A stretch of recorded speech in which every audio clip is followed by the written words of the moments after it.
views expressed on this program are those of the hosts, guests, and callers, and are not necessarily those of this station, its management, or other advertisers.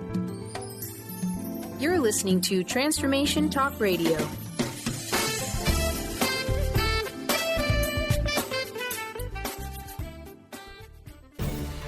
Get ready for a game changer. Sarah Westall is bringing you Business Game Changers Radio. Mondays at noon Pacific, 3 Eastern, Sarah will bring you leading experts, visionaries, and newsmakers who provide the best commentary on big issues and cutting-edge innovations. Sarah's 20 years as a business executive will help you think like an entrepreneur with expertise, energy, and attitude. Now here's your host, Sarah Westall.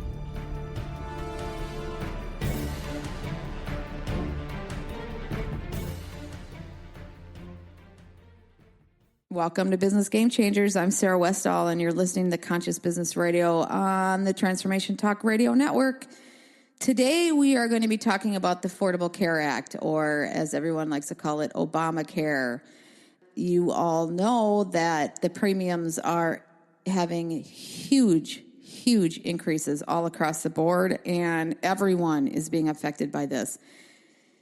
We are going to be seeing, on average, a 23.9% increase in 2017, and this is based on independent analysis by Charles Gaba, and I have the information on my website. He went and analyzed every plan and what they published and what these increases are going to be, and that's the true increase at this point. They're claiming that's only 4%, but that's just not true.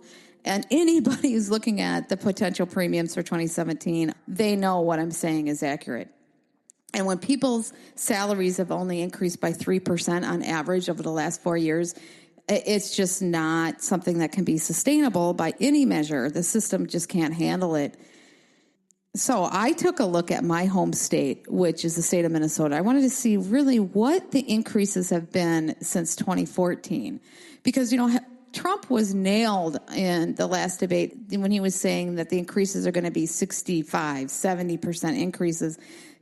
Fact checker and Hillary Clinton and company all said that he was way exaggerating. But I don't think so. When you look at from 2014 to 2017, he was actually understating what the increase has really been. Just looking at Minnesota, from 2014 to 2015, we had a 23% increase. From 2015 to 2016, we had a 28.7% increase. And then going into 2017, they're projecting 57.3% increase. So now if you look at the compounded interest, that's 149% increase from 2014. And most states in our union are suffering with triple-digit increases over the last 3 years as well. So to state that a 65%, 70% increase is exaggerated, maybe it's higher than it is for a 1-year increase, but when you start looking at a 3-year trend, it is understated. And with 3% salary increases, people just can't afford this. Now, let's be certain about all this. People aren't absorbing these increases. They're downgrading their plans, they're increasing their deductibles, or the healthy and the young are dropping insurance altogether and paying that penalty. But now you look at the other side of it, and proponents of the Affordable Care Act are claiming that 13 million more people do have insurance than they had before. And that is a really good thing. But when 38% of middle-income people are delaying medical treatments altogether because they can't afford deductibles and co-payments, then you start to wonder, now we have 13 million people more with insurance, but when 38% of the people are not using their insurance because they can't afford it, are we really increasing insurance for people? And as premiums keep continuing to rise, people are going to choose higher and higher deductibles, and that just to keep it in the affordable range for catastrophic situations, they're just going to keep delaying their treatments. The more serious problems, people are even delaying more, research has found. And this is according to Gallup. The other side of the healthcare debate that people often overlook is the incredible stress that doctors are experiencing. Many doctors are being forced to see upwards of 12 patients per hour to keep their costs down. They are also expected to monitor spending and are constantly being challenged by insurance companies to keep treatment expenses to a minimum. They have over 10 years of medical training and are being told what they can and cannot give to their patients by insurers who have not seen the patient and who more than likely have zero medical training. This is incredibly frustrating for doctors and for patients who end up not getting the medical care they need. So I have a very special guest. Her name is Twila Braze. She's the founder of Citizens Council for Health Freedom. She's coming on to talk to us about what her organization is doing to bring freedom to citizens and to give doctors more control over the patient-doctor relationship so that they have the ability to give their patients the health care that they need. She's a really interesting person. She was recently named as one of the 100 most powerful people in healthcare by Modern Healthcare magazine. And she is working with doctors and clinics to create the Wedge. The Wedge is a group of clinics and doctors who have decided to abandon all the government contracts and the managed care providers, the HMOs and the health insurance providers, and do it on their own. Straight patients to clinics. And they have over 125 clinics that are signed up for this all over the country. What they're finding is that the clinics that are abandoning the government and the health insurers are able to provide services that 60, 70, even 90% lower than what they were offered before. And they're finding that they're making up to 60% more profit doing that. So everyone is winning. And the patients are happier. The doctors are happier. It's kind of an amazing thing when freedom takes hold and people are allowed to do what they're trained to do. So I am very happy to welcome Twila Braze to the program. Hi, Twila. Welcome to the program. Thanks so much, Sarah. I'm glad you invited me. Well, I've been wanting to talk about Obamacare for a long time, and you have a very creative thing going on that really could help a lot of people. And so I could talk about Obamacare like I wanted to and talk about something that could really make a difference for people. But let's get into the problems with Obamacare before we get into the solutions.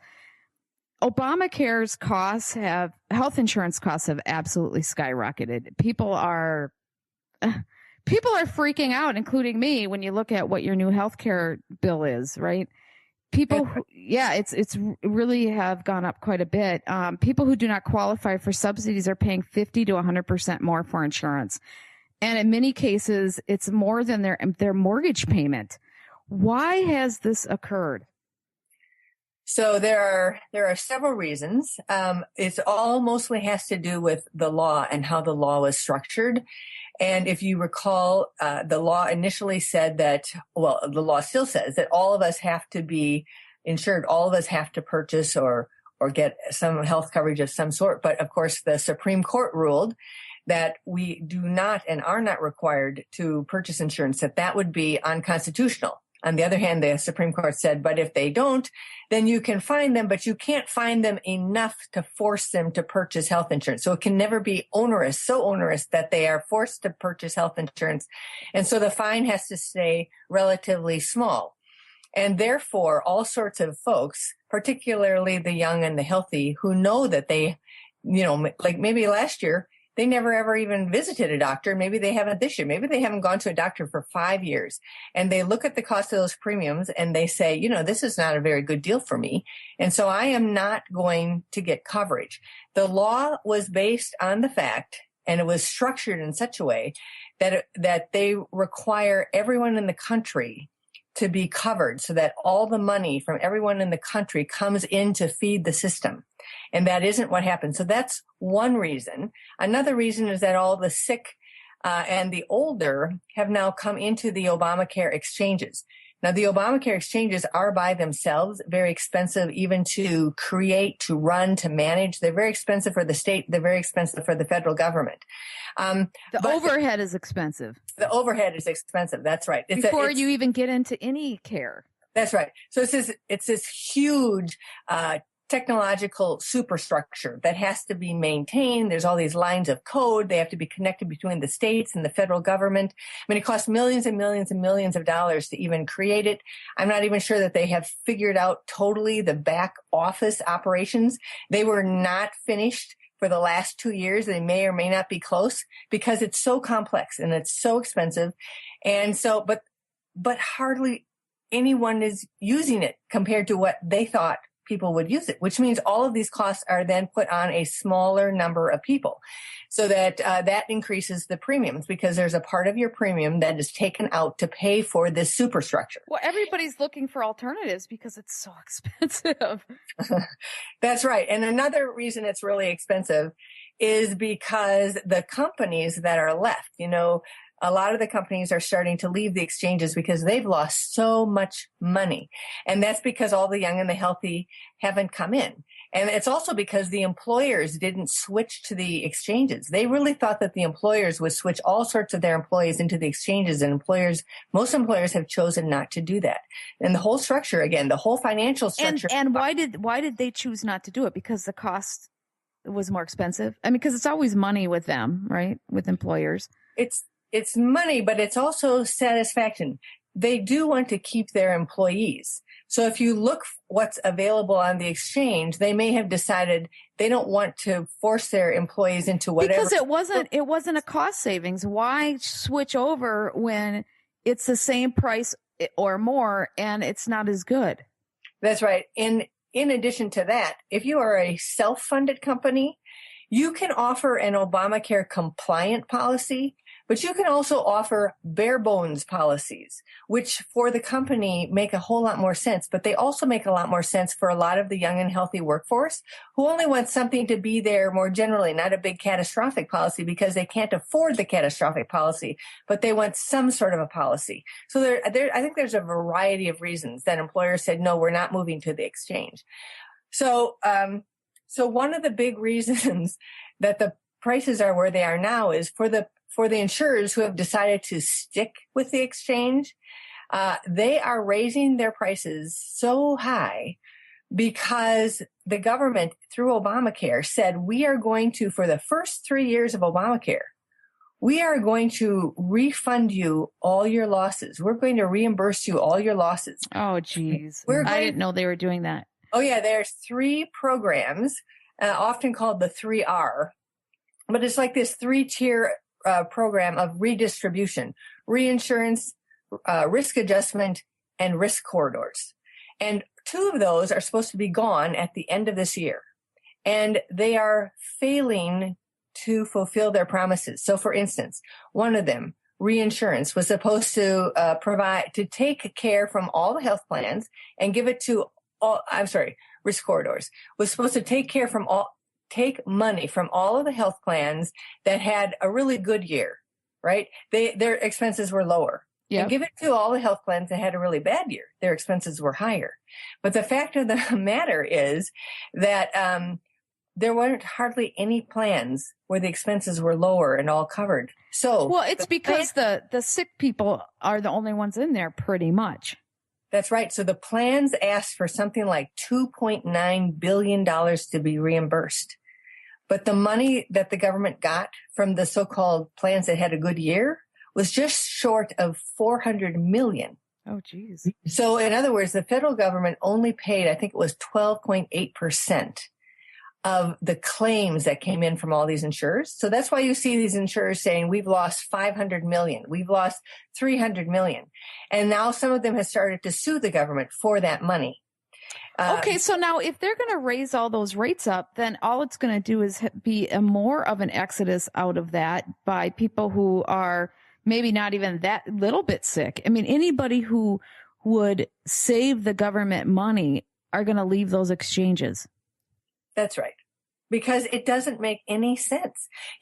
Somebody just emailed me recently and said, or maybe it was a tweet, I can't quite remember, but basically said, I'm going to buy a new car or a used car instead. Because some people are paying, $12,000 a year, and then they never go to the doctor. And if they do go to the doctor, their deductible is $6,000. So they're paying for it out of their pocket anyway. So none of this makes sense to them to spend, let's just say $12,000, or even if it's a $6,000 policy or $7,000 policy, you could get a pretty good used car every year. And of course, it all goes away. You have to buy it again. You don't do that with a used car, right? You buy it and then maybe you keep it for 4 years. With health insurance and the prices, you're paying $10,000 or $12,000 plus the deductible. So let's just say you have a $6,000 that you pay in premiums, but your deductible is $6,000. So what you know is that you're going to pay $12,000 before insurance even kicks in. Yeah, exactly. And then you might have a 70-30 plan or something. So it might be up to 10 grand. And you might only go to the doctor once and it costs you $300. No, yeah. See, none of that makes any sense. And the reason that when insurance first began, the reason it made sense was because it was a catastrophic policy. So it was a really high deductible like we're having today, but it was a really low, affordable premium. And then it wasn't managed care. So the insurance company didn't get involved in telling your doctor what to do, or didn't limit where you could go or who you could see or how many days you could be there.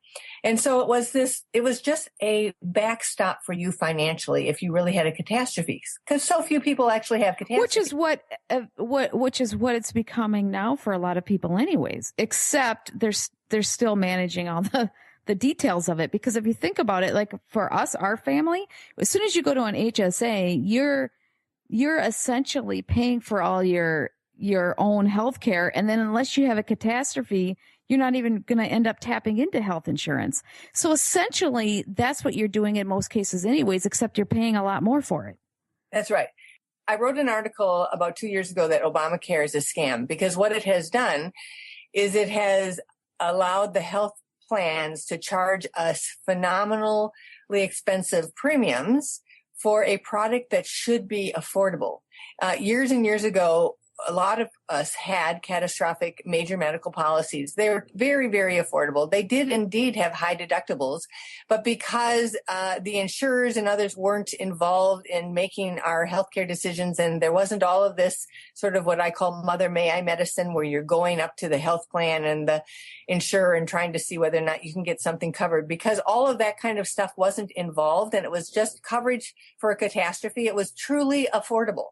But today we have policies that are not affordable, but they're catastrophic. And so that all of us, if we have a $6,000, we're paying $6,000 for a premium, for instance, or $12,000 for a premium. And then we have a deductible that's $6,000 or $12,000, right? What we end up paying and know that we're going to pay is $12,000 or $24,000 before insurance ever kicks in. And so we're really being ripped off. It just seems ridiculous. It is. I mean, we can't justify it. It's not even a indemnity catastrophic policy like it used to be, where you could go anywhere. You could go see any doctor. You could have any medication. They had, they basically had, this is what we pay for that sort of thing. Now go take the money and pay for it. And then everything was more affordable because everyone did not go through the insurance company, and and doctors got paid more too, right? I mean, doctors got paid more. I mean, it wasn't, that's right. And they didn't have as many burdens put upon them. So there's this whole middle area, this whole overhead area that's just killing us. That's right. It's killing us in our pocketbooks. And then if we're truly vulnerable and in a terrible situation health-wise, we might be arguing with the insurance company in order to try to get the care that we need. So it makes us extra vulnerable when we're truly sick and we don't have the reserves and the resources to have that kind of a fight. But then it also really discourages doctors. The morale amongst doctors is very low. And this is not what you want. You really want a doctor who cares about you and is loves their profession, but now they're being controlled from the outside. I heard, my sister's a doctor and my other sister's a pharmacist, and, upon talking to them, I hear kind of amazing stories, but I hear that doctors are the number one profession that goes to seek mental health services because it's so stressful right now for them. And they don't feel that they can take care of their clients, their patients properly. That's right. So they spent 11 to 15 years learning their profession, only to have, people who have a 4-year degree in business telling them what they can and cannot do.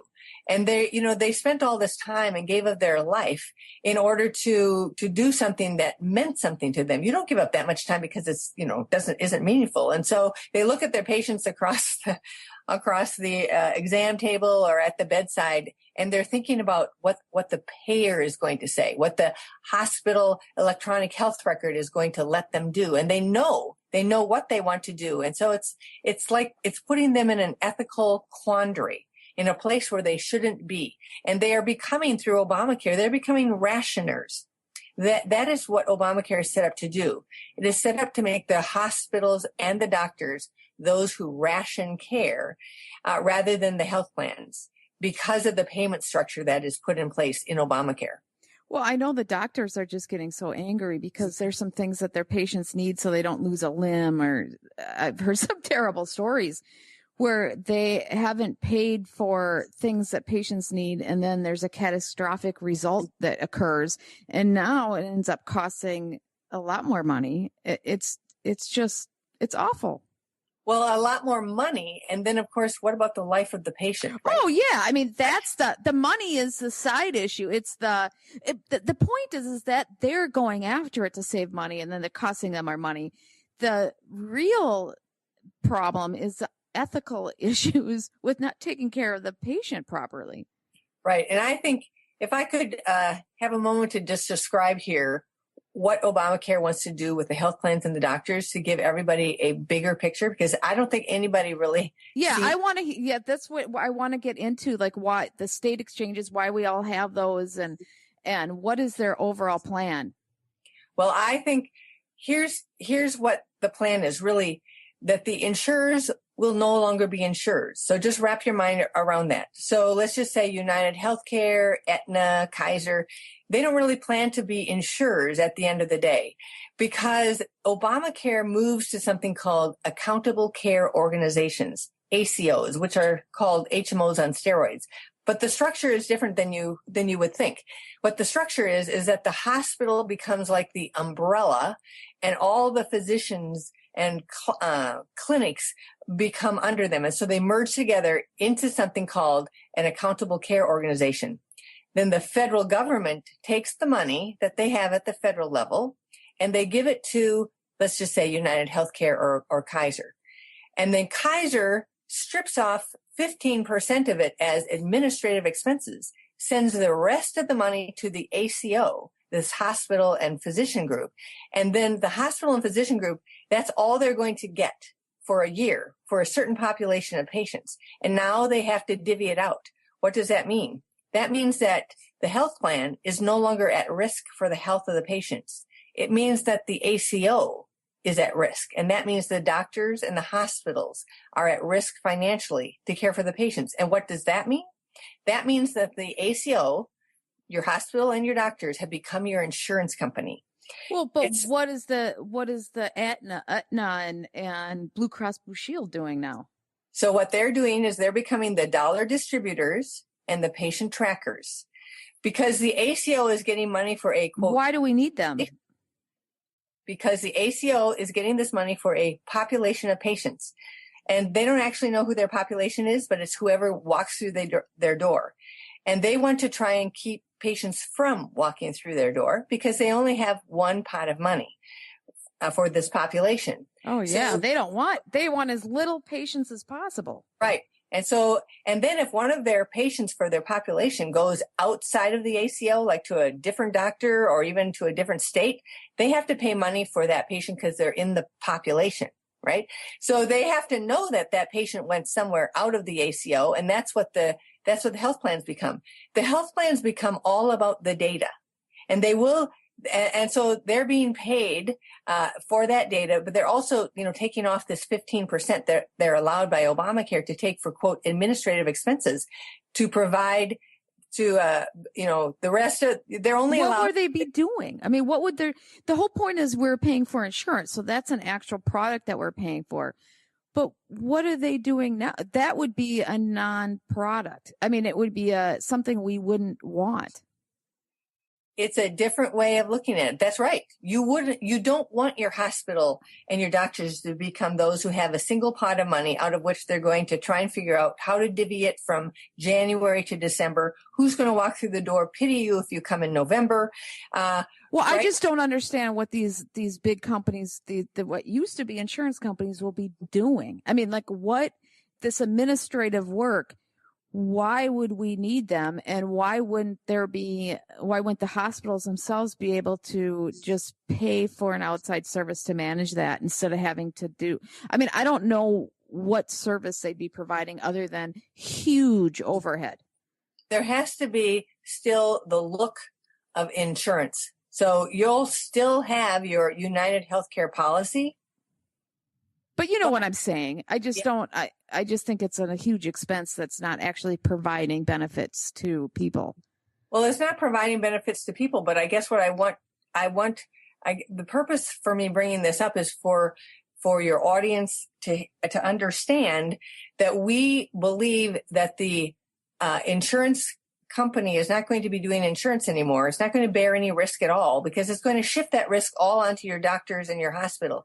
And so your doctors and hospitals have a conflict of interest with you now because you're not paying them. They have been paid this pot of money. And this is where all of Obamacare is going, is to paying these pots of money, these limited pots of money that then the hospital and the doctors have to divvy out. It's unlike most people think about it because the structure of insurance has been here for such a long time that it's almost hard to put your mind around it. Well, I just think that there's so many issues with that. Number one, what you're talking about, which is the fact that they don't even want their patient population to walk in the door. And so they're going to be incented to give as little care as possible. But number two, there's this whole huge overhead structure that doesn't provide any services. That is just a waste of money. So in some ways, we already have that today. Well, yes. Today, right? Yeah, we do. So I guess I'm just talking about that's a big waste of money in general. Right. There's a lot of money being wasted in general just because of how we have set up this structure. Because the health plans don't really provide anything having to do with care, but they're raking in money hand over fistful as a result of the structure that has been set up, as a result of the fact that we have all moved to managed care, as a result of the fact that Congress decided that after they created Medicare and there was essentially a run on the Treasury, that they had to do something. So back in 1973, they created the HMO Act. And the HMO Act merges the delivery and financing of healthcare together in a conflict with the patient. And then they forced all these companies across the country to offer the HMO so that they could build it up into a structure into which they could eventually move Medicare. And now, today, about 30% of people on Medicare are in Medicare Advantage, which is the HMO version of Medicare, which is therefore restricts where people can go and how much care that they can get. So they also are tracking all our data. What will they be wanting all this data for? What would do you believe they're going to be using all this data? The data is all particularly about controlling the physicians. So the data is used to profile both the patient and the doctor. And they come out with things like, quote, quality scores. But quality scores are really compliance scores. So they have treatment protocols that they put on the computers, which limit what doctors can do without going through a lot of hassle to try and get something that's, not on the list, right? And they use our data to say this is a standard of care that everybody should practice. Never mind that you and I and all your listeners are all different in very many different ways. We can have standards that are sort of general, to consider, but the fact of the matter is we're all unique, we're all individual, all the way down to our DNA. But our data can be used to create these standards, but they're not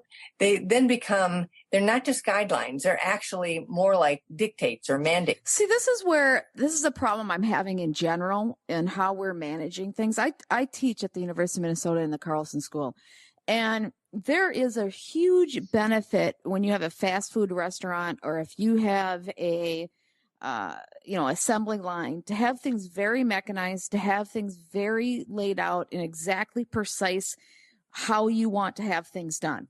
You can automate it. You can do all these things. But once you start talking about knowledge workers and where there has to be more creativity and there has to be more going on, you can't put people through that type of concise process.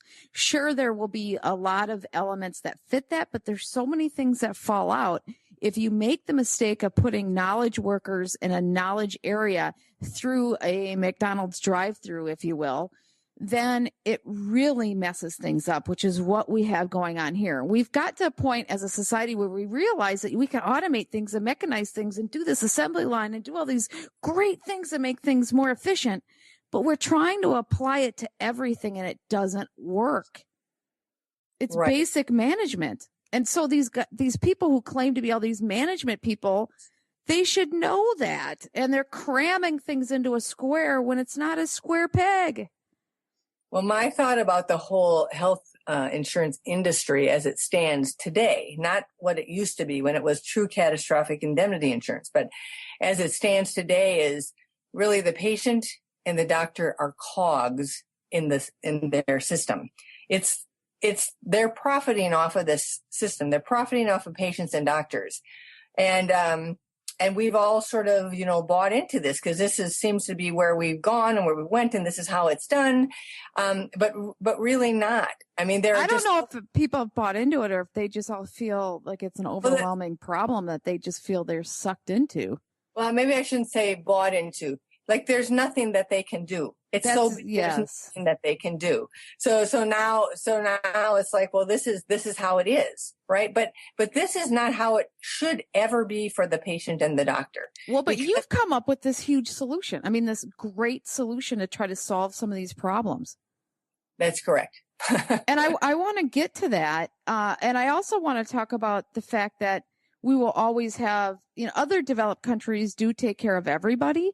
And this is our solution to try to get everybody onto the bandwagon. But we are still so much more expensive than everybody else too. So that we have to do it different if it's ever going to work. But with your solution, do you have ideas on how to take care of the people who can't take care of, there's a lot of people that never could afford health insurance. So how does your solution look at a big picture of how to take care of everybody, or just solving the problem immediately of the people who just can't afford insurance now and starting to move towards a better system? So I would say that we want to flip the system. We want to use the wedge of health freedom to flip the system back.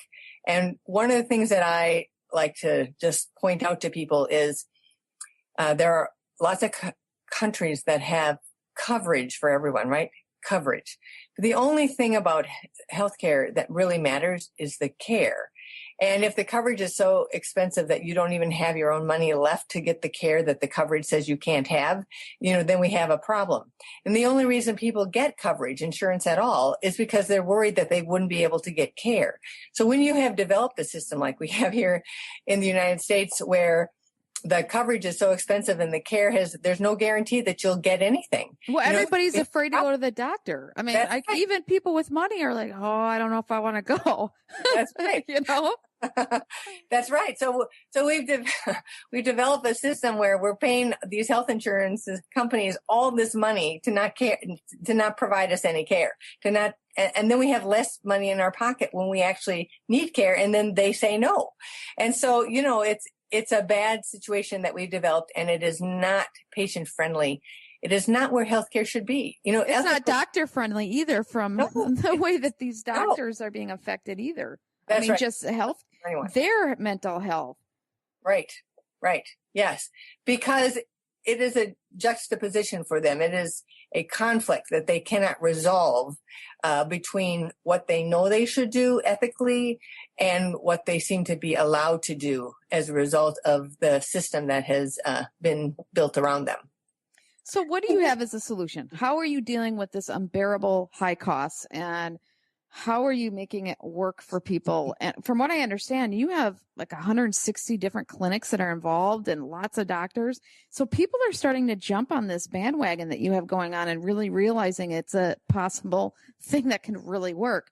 So can you explain what your mission is and how you're doing this? And just give us your mission and we'll go from there. So just to be, let me just start that again. That's okay. So the mission of the Wedge of Health Freedom is to bring back the patient and the doctor together again in an affordable, confidential, and patient-friendly relationship. It's essentially to bring healthcare back to where it belongs, where it used to be, where it always was, and where it should be for the patient and the doctor, as an ethical practice of medicine and as a caring relationship between the patient and the doctor. So the Wedge of Health Freedom is two things. It is our branding of a free trade zone in healthcare. So today we have healthcare. We look at it as this big circle of healthcare, right? But within healthcare today, operating currently, are doctors who are freely practicing. They are not practicing under managed care contracts. They're not practicing under government directives for Medicare and Medicaid. They are freely practicing affordably with their patients. And but we know that the American public doesn't really know that this exists, and so it's basically invisible. So the Wedge is our branding of this space in healthcare that's happening today, with the idea that the public can start to see it. And then once they start to see it, we want it to grow. We want it to grow not only in patients who decide to come and find a doctor practicing in the Wedge, but also in doctors that decide to come into the Wedge and be that kind of a practice. So the Wedge has 8 principles, which include transparent pricing. All patients are welcome. You have true patient privacy. There is a confidential patient-doctor relationship. So there are 8 principles, and any practice who follows those 8 principles, has opted out of Medicare, and doesn't sign any contracts with insurers, is eligible to just come onto our website and sign up to join. And then their clinic will appear on our map. Their practice will appear on our map of practices that then any patient can come and look and see if they can find this kind of practice in their neighborhood or nearby or within range that they're willing to go.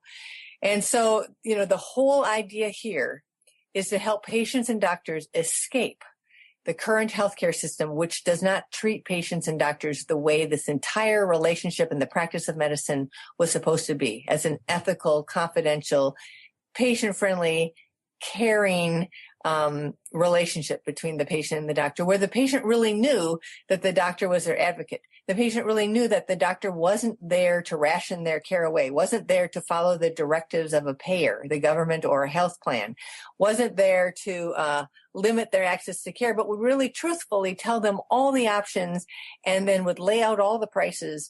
And as a result of as a result of not having all of that managed care regulations that they would have to follow, as a result of not having contractual obligations, the prices could be really affordable.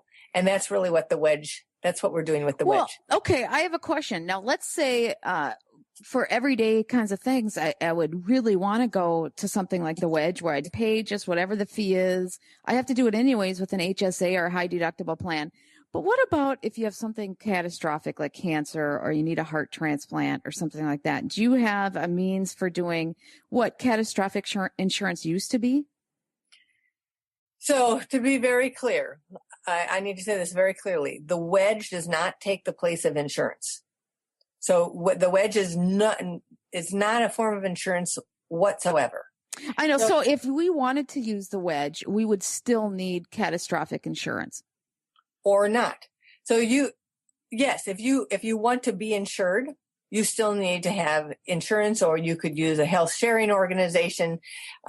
Yes. Or if you're publicly subsidized, if you're in Medicare or Medicaid, all of those folks, whether they are insured, uninsured, or publicly subsidized, can come into the wedge and find a doctor who truly works for them at an affordable price and confidentially. So they can say anything and not worry that it's going to end up on the health information exchange on the grid, right? So Sure. Anybody can come in.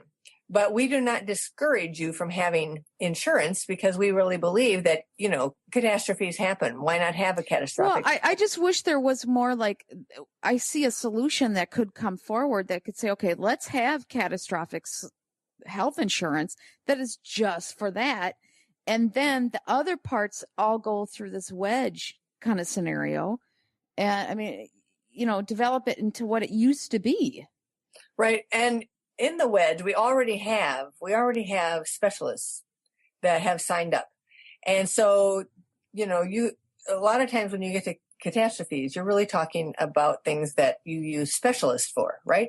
So there's no reason that you can't use a specialist in the wedge. And because you can use your insurance and you can pay out of network, or you can use your HSA and you can use that to pay for that cost. But eventually, so here we are, we're about maybe 4 weeks or so out of having our map put online. We've got about 150 or so practices.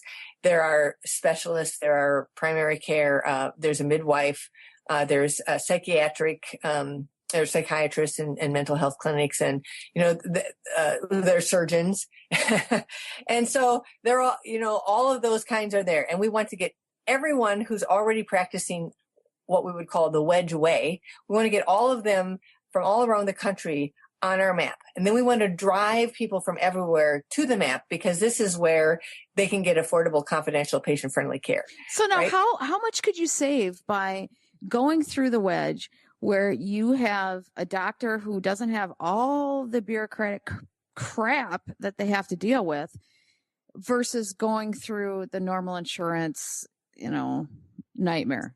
Right.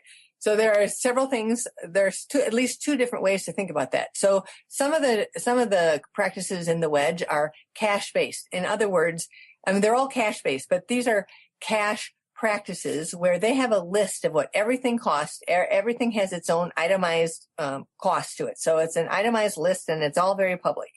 And so you can go and you can, pick and choose and you can see what your doctor's visit is, that sort of thing. There's also the direct primary care type of practice, which is also cash-based, but you pay a certain amount per month, depending on how old you are. And then they're available to you 24/7. They're available by email. Wow. Okay. Yep. You can call them. They are your doctor. All of these can be your doctor, but when you're paying a doctor, a certain amount per month, then you have other services that are attached to that. It's not just coming in to see them. It depends on which direct primary care you're using because they're all independent. So they all are, they do their own thing. But they often offer medications at a much cheaper price than you can get them because they buy them in bulk. Or they might offer services like, stitches or throat swab. So you could realistically just pay a doctor a monthly fee, which is a lot less than your insurance. And you could get some kind of catastrophic coverage separately and be way better off and get way better service. That's right. And it wouldn't be the catastrophic coverage of today. So, as we exactly, it would be different. It would be a very streamlined. If I get cancer, if I have to do something major, otherwise all your daily and livable type stuff, you would just have your doctor. That's right. We have a slideshow, and on our PowerPoint, we have one slide that shows a triangle to just show you how this would work. So it shows a triangle, and at the top of the triangle is the payer. And that the bottom two are the patient and the doctor at the points of the triangle, right? And everybody has to go up to the payer and get permission or send money or, appeal or, whatever, send data, everything going up to that payer in this triangle. And nobody is exactly sure what's going to happen within the triangle. How much is that payer going to give? Is the payer going to allow it or not? In the wedge, what our plan is to use the wedge to disassemble the triangle. disassemble it so that it is 3 parallel lines. And one of those lines is patient to doctor, another one is patient to hospital, and the third one is patient to insurer. And when we get to that point, then we will have catastrophic indemnity insurance that does not interfere with the patient to doctor line or the patient to hospital line. Yes. They will send the money to the patient, who will then distribute it as they wish to the doctors and hospitals of their choices for the procedures that they have decided to allow, and according to the negotiation that they have with the hospital. And it unbundles it and makes it less confusing, because right now, with the way everything is so like jammed into the wrong box, it's so confusing. It's like a piece of string that has knots everywhere and you don't know how to untangle it because it's just a mess. That's right. And so much money is lost in the mess and nobody can untangle it, which means that nobody can get out of that you can't get out of the mess, right? So the only way to get out of the mess is to disassemble it completely. And so we look at that triangle, and if you just put a big or lots of dollar signs in there, this is where so much money is going up to the top of the triangle to the payer to ask permission to send money, to send data, to respond to the payer's request, to do, prior authorizations, all of that, which does nothing to get to get care from the doctor to the patient. My understanding is that some clinics spend, 40, 50, 60% of their time just arguing with the insurance companies. It's astronomical amount of time. Right. So right. And no patient really sees that. And so they don't really understand the triangle as well as the doctors understand the triangle. That's why there's so much turmoil that's behind the scenes. The patients are just upset because they have to pay all this. They don't understand why. Doctors are upset because they can't provide care and they're having to spend too much time. Everybody's upset because nobody gets the full picture, and the full picture is a mess. It would be nice to just break it down and simplify it, because it shouldn't be this complicated. Well, when we get to the 3 parallel lines, several things will have happened. One is you have a direct contractual relationship with your doctor, a direct contractual relationship with your hospital, and a direct contractual relationship with the insurer.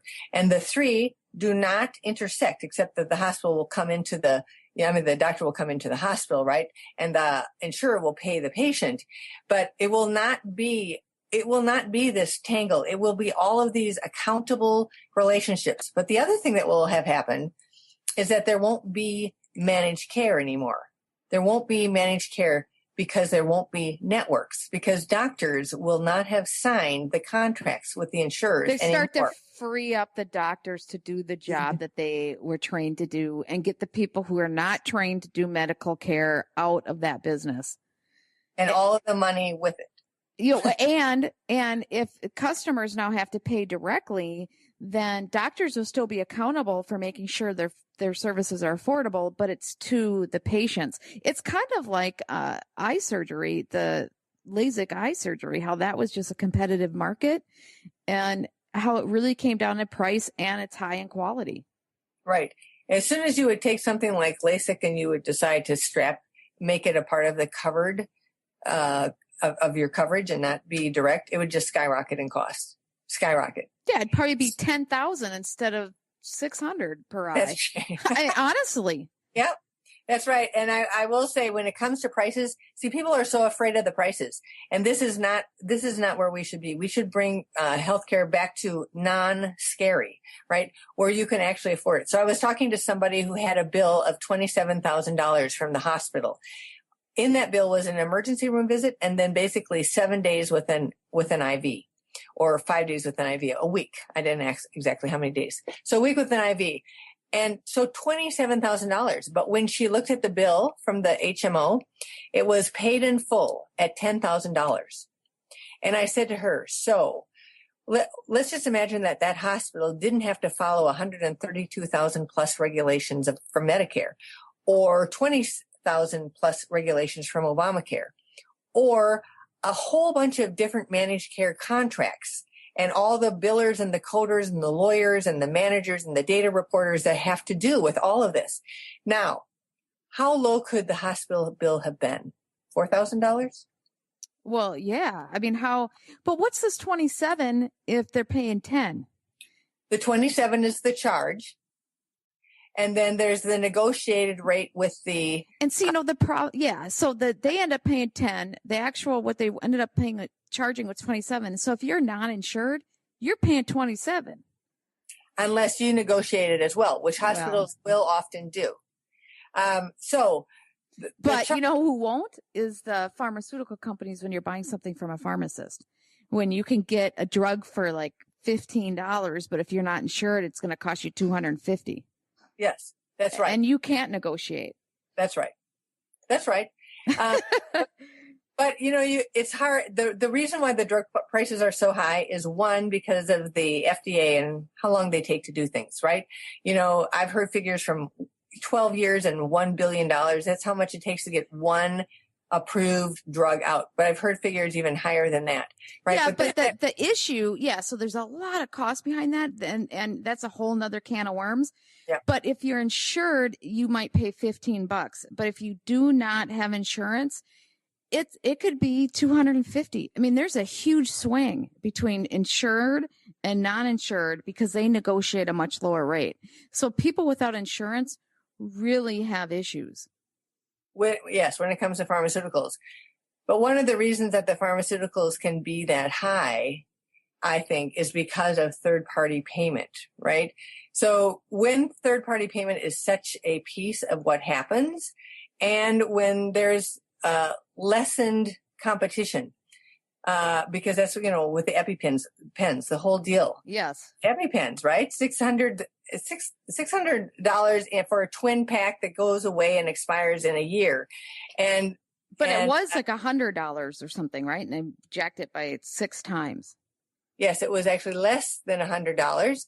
And the medication itself that's in there, epinephrine, really only costs about $1. Yeah. Right. And so you could get a doctor to give you 2 syringes and an epinephrine a container, and you could carry them with you. And what could they? Yes. And so now is that part of the wedge? I mean, is that kind of how you're all setting up going? So a doctor who's in the wedge, who is really conscious of prices, and they know that their patients are also conscious of prices, the patients would be asking them, so how can we do this? I don't want to pay $600 for an EpiPen. Is there not another way? We have had doctors who are on my email list, and they have been talking about what they would do. This is part of what they said they would do. Well, just give them an ampule of epinephrine, and we give them, 2 syringes, and they'd be on their way after, probably cost them $10, and that'd be it, right? So as soon as you start with somebody who's not thinking in an insurance coverage mindset, the patients will start asking the question, isn't there another way, doctor? And not only that, but the doctors who become truly the advocates of their patients, these are their patients. They're not just somebody who's coming in. You'll see the same doctor.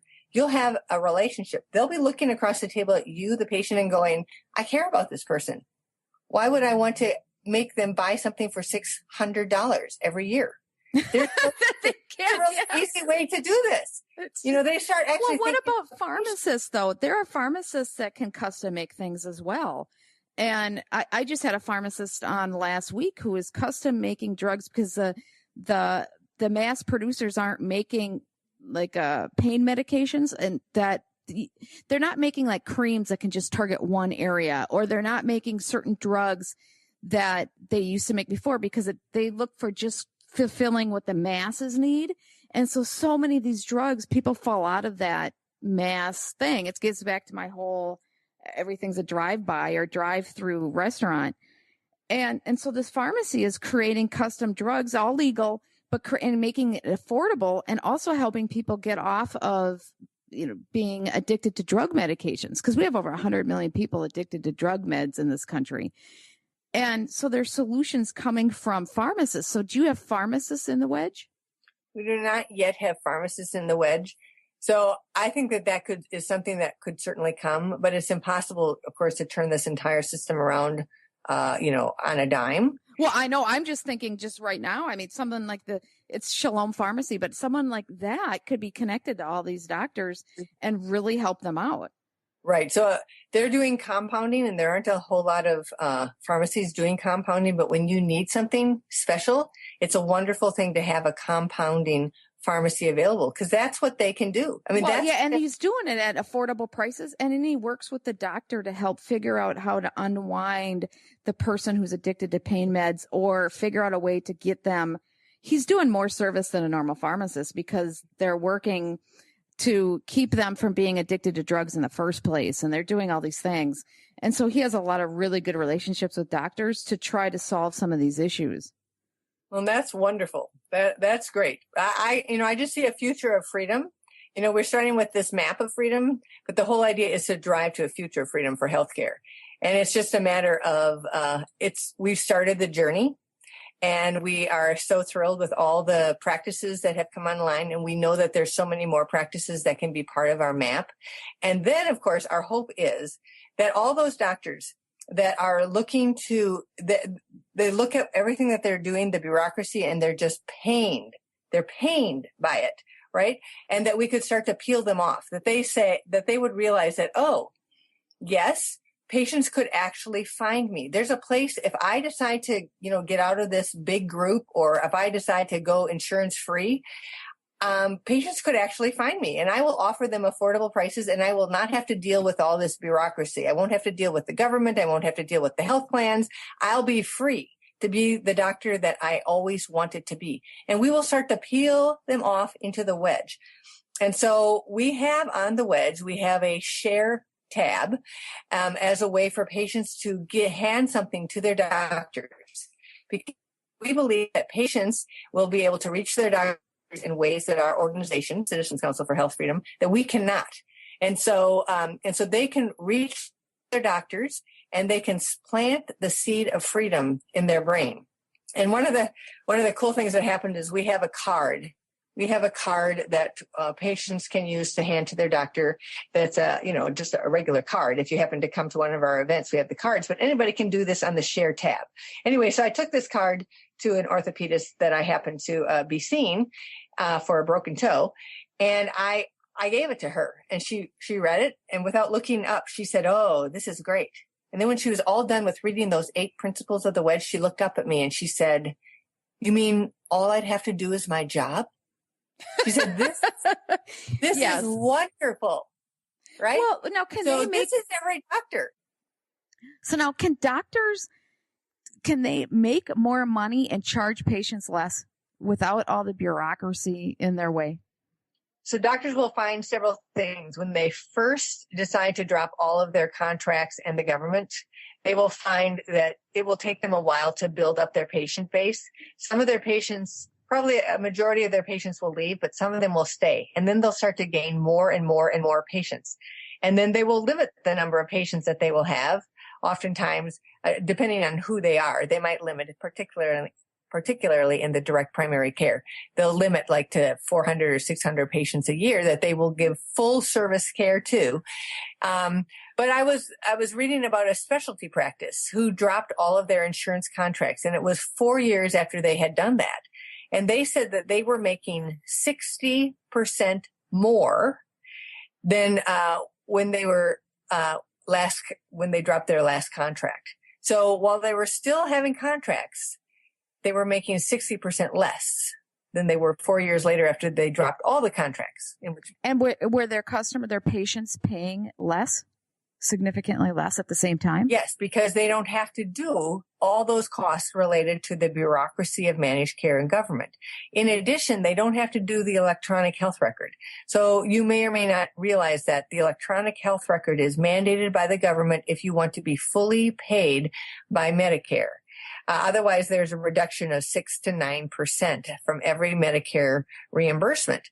And so just last week, I believe it was, a report came out and said that the electronic health record, which isn't very user-friendly even for the doctors, and it has all sorts of safety problems to it, but the electronic health record is costing practices more than $32,500 per doctor per year. Oh, geez. And so it's not only a pain for doctors to use, and they often will complain about how many clicks it takes. I have this one quote from a doctor that essentially says, if you want to give aspirin to someone, it's 8 clicks. If you want to give extra strength aspirin, it's 16. unfortunately, we dropped the connection and we lost about 3 minutes of recording time here. They're having a lot of construction on her site. So I'm just rejoining the interview and reconnecting it, and it's just phenomenal information. So I wanted to make sure we brought it back, even though it might not make sense of why we stopped suddenly and then started talking about something else suddenly, but that is why. So we're going to rejoin the interview now. To listen to you rather than type. And then you have a third person who's in the room listening to everything that you say and writing in every word that you say. Click, click, click, click, click, click, click, right? And so it becomes not a safe environment. And that is also not the way to do medicine. It's supposed to be a confidential patient-doctor relationship for a reason, because patients actually need confidence in getting the care that they need because they know that you'll be confidential about whatever they have to say to you. And it doesn't have to even be something that a lot of people think is embarrassing. What if you're a politician or a candidate and you have just possibly had cancer? All you want to do is find out, but you don't want the world to find out. You want to go to a place where you know it's not going to go outside those four walls. You don't want it to be connected to a state health information network or a national health information network. That's not what you want. You want it to be safe, but yet you need to have an answer because you're a patient, and it should be a safe environment. Exactly. Yes. Well, you have some really interesting stuff going on here, and I really appreciate you coming on and discussing it. I would like to have you back at some time to see how it's going, especially with the healthcare is going to be an issue.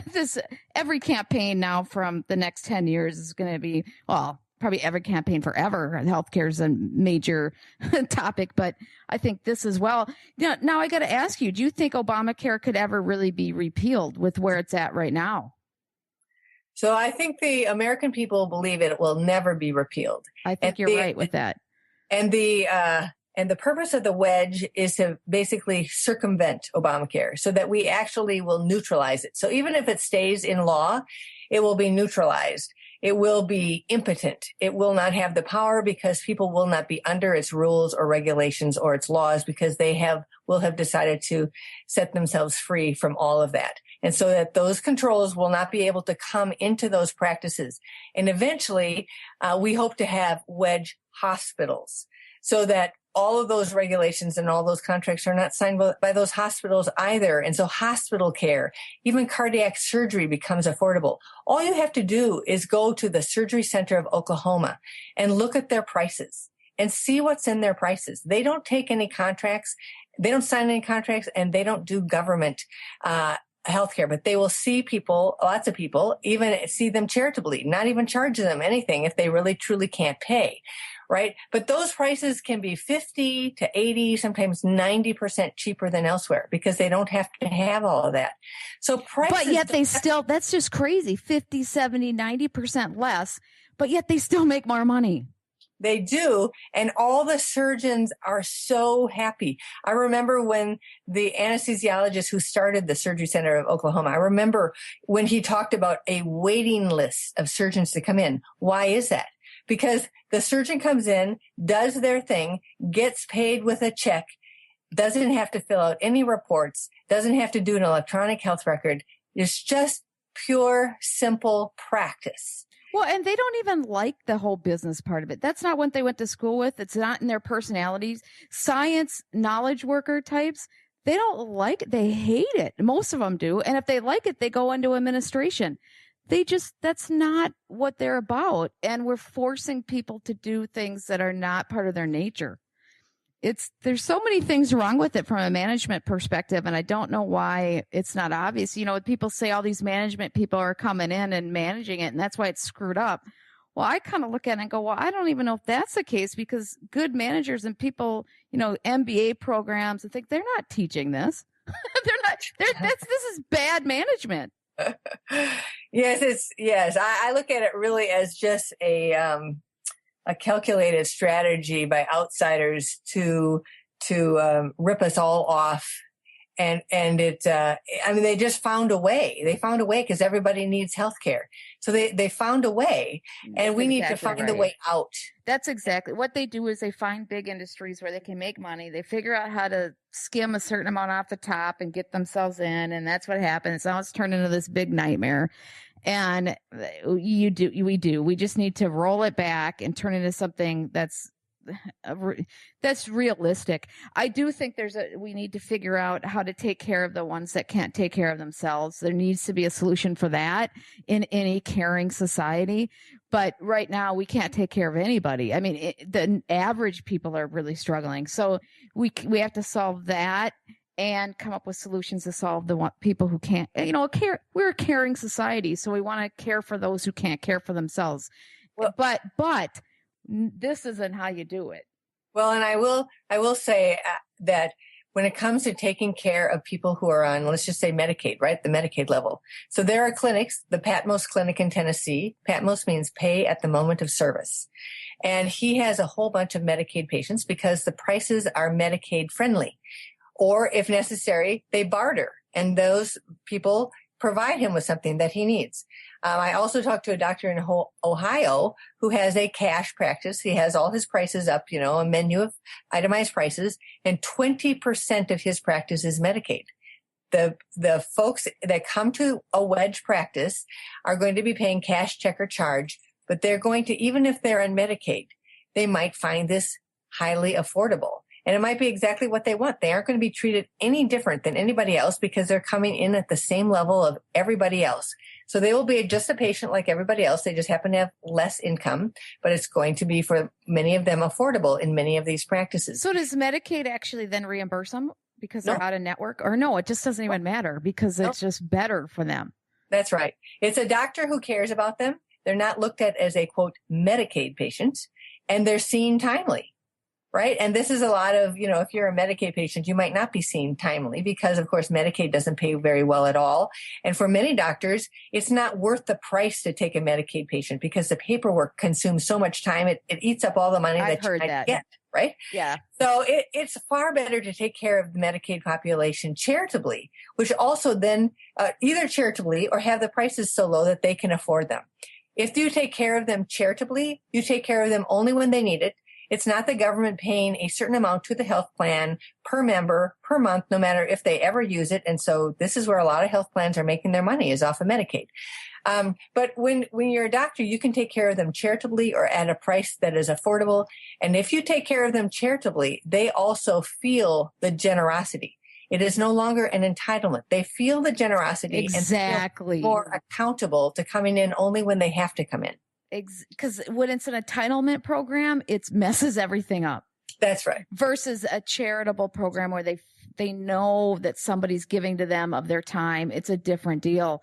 I love that concept. But do you have sample price, the transparency stuff that you're talking about that you can send to me so that I can give people an idea of kind of what it's like without all these insurance companies involved?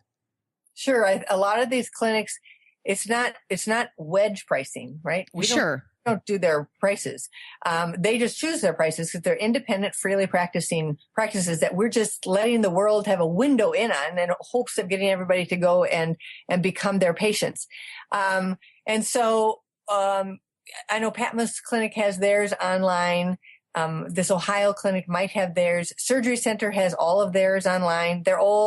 This is the whole deal. And the direct primary care, they have theirs online as well because they're monthly. So you can see what monthly you would be charged and then what the services are within there and whether you have 24/7 access by phone, by email, by text. They're all different. And so there's no like standard, right? Because they're independent businesses. But this is one of the big things. Price transparency. If you're a wedge clinic, you have your prices out. Well, that's what I want to share with people. Here's the transparency and here's some samples and they're charging less and making more and everybody's happy.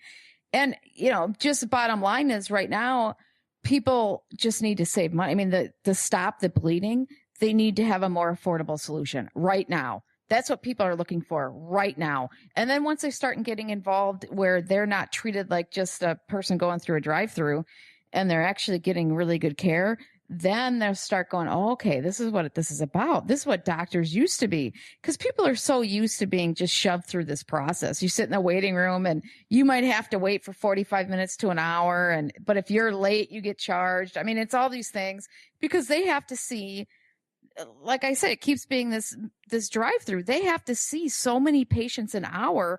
Otherwise, these doctors get in trouble. I mean, they have like quotas. And they have to see 12 patients an hour or something. It's just ridiculous. My sister negotiated half the patients. So she gets paid less. So she sees less, which is awful. But it's because they have these high quotas. And so a patient feels that. You come in, the doctor goes in for 60 seconds and leaves. And you're like, well, why do I have to? You just feel like you're not being cared for. And so that's a secondary. The sad part is that's almost a secondary problem right now because people can't even afford what they have now. Right. And the fact is that you don't feel cared for. And this is supposed to be about care, right? Well, yeah, you just like it keeps getting back to that drive-through.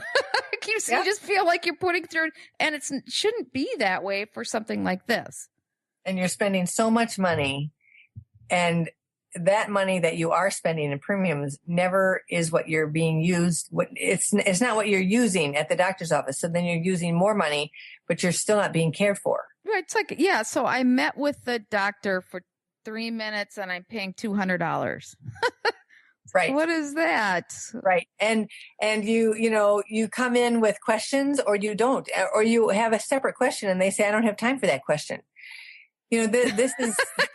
Well, you better. If I'm only paying $200, I want you to answer my question. Right. But they're not because they're no longer in control of the system. The system is control of the doctors and the patients. And the whole purpose of the wedge is to turn that upside down. Yeah. Cause they hate it too. They know that they're not doing a good job when they do that. They know it. That's right. They don't feel good about it. And they know it. It's so obvious. They're smart people. So they really hate it. Well, good. Well, thank you so much. I'm going to put your information up on the radio page and so that people can get to it. And hopefully that people will be able to learn a lot more about this and doctors and clinics as well. And I appreciate what you do. Well, thank you. And I would, in case you didn't notice it, I just also want to point out that we have an email that comes out every Wednesday called the e-news, and we share information on healthcare every Wednesday. And you can sign up for that at the top of the page at cchfreedom.org, which is our organizational page. Okay. cchfreedom.org. So we'll include that on the radio page too, so they can get signed up for your weekly. You don't like to call it a newsletter. You like to call it what do you call it? Well, it's a weekly email newsletter. That's okay. It's a newsletter. Sign up for your week, but it gives you good information on where the healthcare industry is at. So that's really great. So Thank you so much for joining us today, and I hope you have a wonderful day. Great. Thank you so much, Sarah. You're welcome. Bye-bye. Unfortunately, we do not have time to air the rest of this interview on air. However, you can catch the whole interview on podcasts at my website at sarahwestall.com or any of your favorite podcast channels. And you can hear the rest of this fantastic interview. You're going to learn a lot about healthcare and the solutions that they are providing. Again, you can hear my show on over 90 plus digital channels. It also streams live on Transformation Talk Radio and WBLQ 1230 AM and on their website at WBLQ.net. We also play 7 days a week on Transformation Talk Radio and Conscious Business Radio, which I am very pleased about. So you have so many places you can find this radio show. I hope you also go to my website and get the stats and read the blogs that I write, because there's so much information that I include on my website at sarahwestall.com. So for now, I hope everybody has a wonderful day. You've been listening to Business Game Changers with host Sarah Westall. Tune in each Monday at noon Pacific, 3 Eastern, as Sarah brings you leading experts, visionaries, and newsmakers who provide the best commentary on big issues and cutting-edge innovations. Sarah's 20 years as a business executive will help you think like an entrepreneur with expertise, energy, and attitude.